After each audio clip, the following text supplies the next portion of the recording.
Hello, everybody, in the English AP class. And this is for all you auditory learners out there. I am going to talk about an article called Mythological and Archetypal Approaches to Literature. For those of you who haven't read the article, this will be a good introduction. And if you have read the article already, this will definitely serve as a good review. Article begins with a story from Joseph Campbell. He was a world-famous mythologist and a wonderful man and great storyteller. He talks about this story. Some of you have heard it from me before about little chickens. And he explains how little chickens, when they are born, newly hatched, that if they see a hawk flying overhead, they will instinctively know to run away and take shelter. Now, later on, they did some experimenting with little chickens and found that if they put a painted wooden replica of a hawk and simulated its flight over the chickens, the baby chickens, then they would also respond in the same way. They'd run off. But when they painted a replica of like a duck or a crow or something like that, I forget which birds are mentioned in the article, the baby chickens don't respond. The image of a duck doesn't have the same power as the image of a hawk.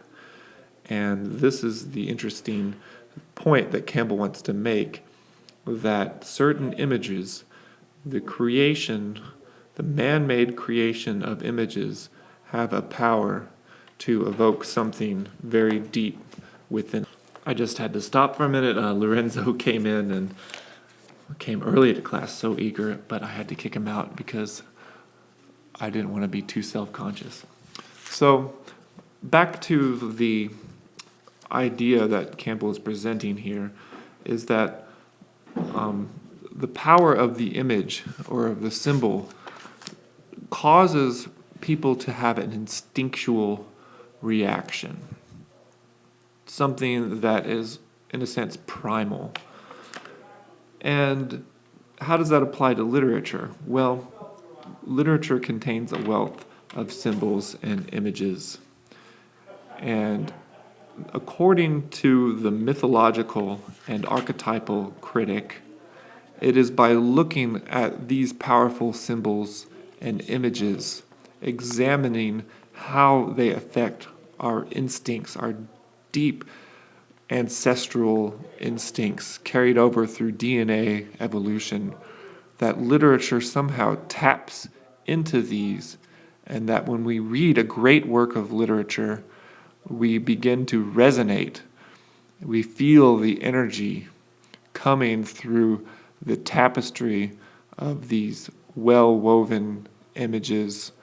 The artist somehow knows how to connect and to arrange the images and symbols that are going to elicit a very powerful response in the reader. An interesting quote by another mythologist by the name of Alan Watts. This is on page 149, if you want to make a note of it in your notes on the handout.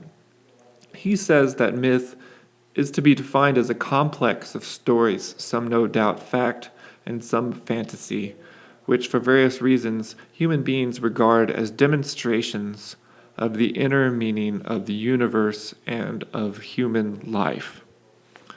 What's so important about Campbell and here Alan Watts and other mythological approaches to literature is that they look at the stories we tell as a way of understanding what it means to be a human being in this world. What is the inner meaning of the universe? What does it mean to be alive in this world? They deal with the problem of existence and all its complexity and how humans attempt to come to terms with their existence here on Earth.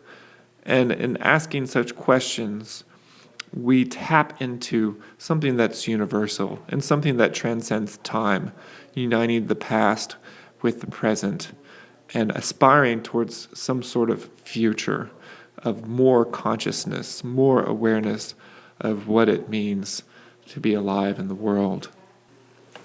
Central to the study of literature from an archetypal mythological point of view is the exploration of archetypes.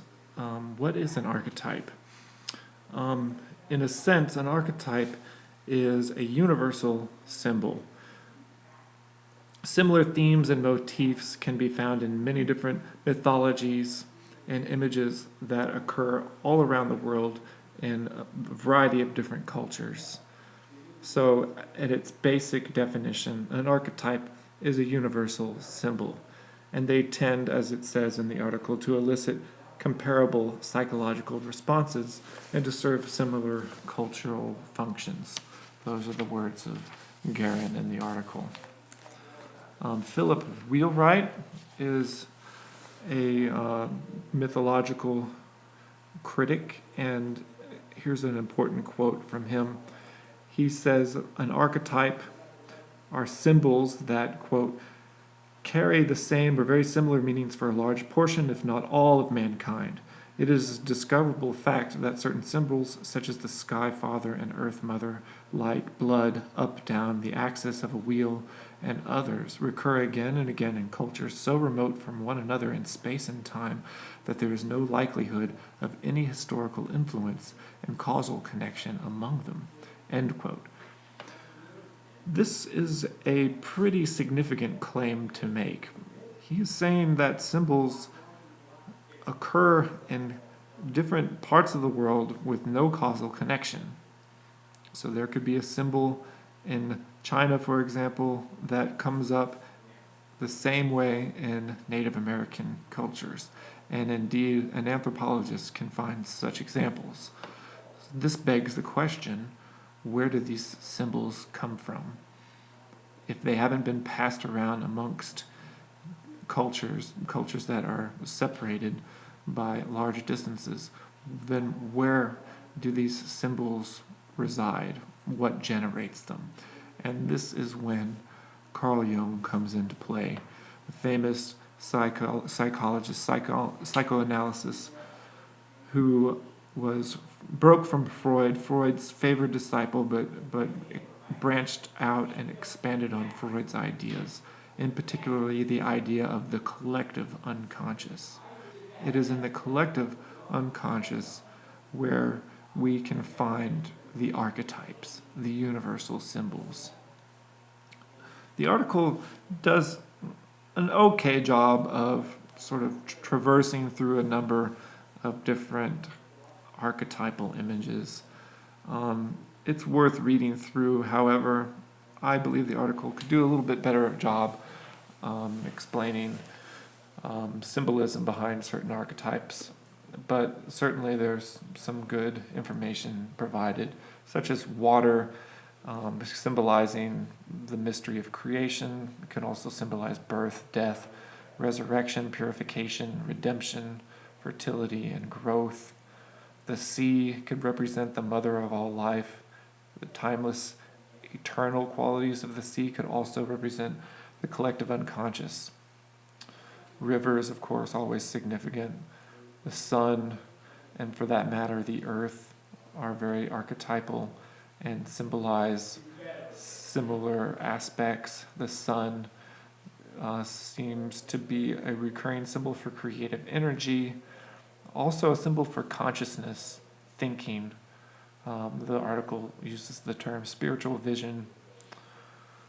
Colors all have archetypal significance. So the circle is another important figure when studying archetypes. In particular, this idea of the mandala. It's a geometric figure based on the squaring of a circle around a unifying center. This is from the article. The circle was particularly important for Carl Jung because it represented this idea of wholeness, completion, a reconciliation of opposing forces. It was through the mandala and its symmetry that one could find his or her central self, and self with a capital S, representing the true personality, the personality that's going beyond our socialization, our very own nature that we were predestined to go on a discovery to find. And if we are lucky, we will pay attention to the way that our path is charted by our self with a capital S.